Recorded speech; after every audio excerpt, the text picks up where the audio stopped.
आसमान से भ्रमण करते हुए गणेश भगवान देखते हैं कि पृथ्वी पर मेरा सबसे बड़ा भक्त कौन है। एक नटखट सी लीला रचते हैं। माता से कहते हैं कि माता, मैं पृथ्वी लोक पर जाना चाहता हूँ और देखना चाहता हूँ कि मेरा प्रिय भक्त कहाँ पर है, जो मुझसे सच्चा प्रेम करता है। उन्होंने एक बाल रूप धरा, एक मुट्ठी में चावल और एक चम्मच दूध लेकर वह अपनी लीला करने निकल पड़ते हैं। कई गांव में गए, कई लोगों से कहा कि माता मेरे लिए खीर बना दो। सभी हंसने लगे। ऐसे करते करते शाम हो गई। वह 4-5 गांव का भ्रमण कर चुके। बच्चे भी हंसते, बूढ़े भी हंसते, माताएं बहनें सभी हंस रही थी कि एक चम्मच दूध, एक मुट्ठी चावल, इसमें कोई खीर बनेगी। सभी समझने लगे कि यह बच्चा मूर्ख है, इसको पता ही नहीं कि खीर में कम से कम आधा किलो 1 किलो दूध तो लगता ही है, और यह एक चम्मच दूध से खीर बनवाना चाहता है। धीरे धीरे करके संध्या का समय था। एक घर के बाहर, टूटी फूटी झोपड़ी के बाहर, एक माता बैठी होती हैं। गणेश भगवान पहुंचते हैं और वही प्रश्न करते हैं कि माता मेरे लिए खीर बना दो। माता ने देखा कि चम्मच में थोड़ा सा दूध है, एक मुट्ठी चावल है। माता कहने लगी, बच्चा है, बच्चे का दिल रख लेती हूँ। गणेश भगवान से कहा कि मैं अंदर से बर्तन लेके आती हूँ, तुम उसमें दूध डाल दो। गणेश भगवान कहने लगे कि माता आपके घर में जो सबसे बड़ा बर्तन हो वह लेके आना। अब उस बुढ़िया बेचारी गरीब के घर में एक पतीला था 2 किलो का। गणेश भगवान के पास लाई और गणेश भगवान ने उस चम्मच से जब दूध डालना शुरू किया तो अपरंपार पूरा बर्तन भर गया, और एक मुट्ठी चावल जब उन्होंने जमीन पे रखे तो वहां पर ढेर लग। माता हैरान। माता सोचने लगी कि यह कोई न कोई भगवान की लीला ही होगी, क्योंकि बाल रूप भगवान का रूप माना जाता है। माता ने सोचा चलो बच्चे का दिल खुश कर देती हूँ। उन्होंने खीर रख दी और गणेश भगवान ने कहा कि माता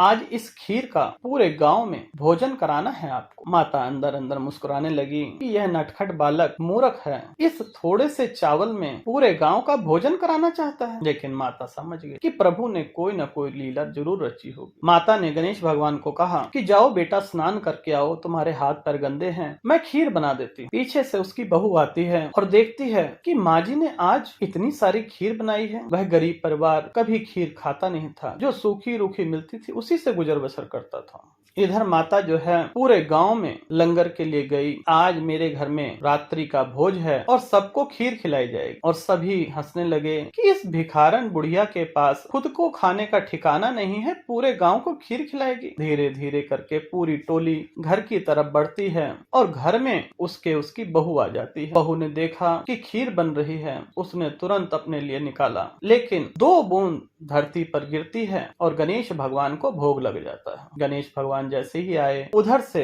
बूढ़ी माता भी आ जाती हैं। तो माता कहती हैं कि बहू तुमने भोग तो लगाया था? तो वो कहने लगी नहीं। गणेश भगवान आए तो माता कहने लगी कि बेटा बैठो, मैं तुम्हारे लिए खीर निकालती हूँ। तो गणेश भगवान कहते हैं कि माता आपकी बहू ने मुझे भोग लगा दिया। जिस वक्त वह खीर निकाल रही थी तो 2 बूंद नीचे धरती पर गिरी और वह मेरे पेट में चली गई, और मैं उससे संतुष्ट हूँ। अब आप यह भोजन पूरे गाँव में बांट दो। वह 2 किलो का पतीला पूरा गाँव खाता गया, परंतु कम ना हुआ। और जहाँ पर प्रभु का वास हो जाता है, अन्न के भंडार लग जाते हैं। पूरा गांव हैरान कि कौन सा चमत्कार हो गया, यह बूढ़ी माँ कहाँ से ला रही। धीरे धीरे करके सभी लोग अपने घर चले गए। गणेश भगवान वहीं पर एक बाल रूप में बैठे थे। माता देखकर हैरान। माता ने गणेश भगवान के चरण पकड़ लिए और कहने लगी कि बेटा मुझे अपने दर्शन दो, तुम कोई साधारण बालक तो नहीं हो। तब गणेश भगवान अपने असली रूप में उस माता को दर्शन देते हैं। माता धन्य हो जाती है और गणेश भगवान जाते जाते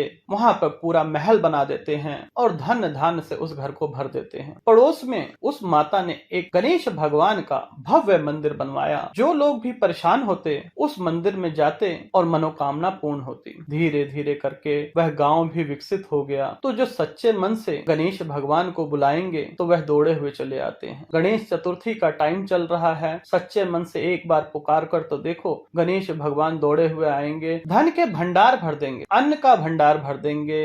रिद्धि सिद्धि बुद्धि के दाता शिव श्री पुत्र गणपति जी महाराज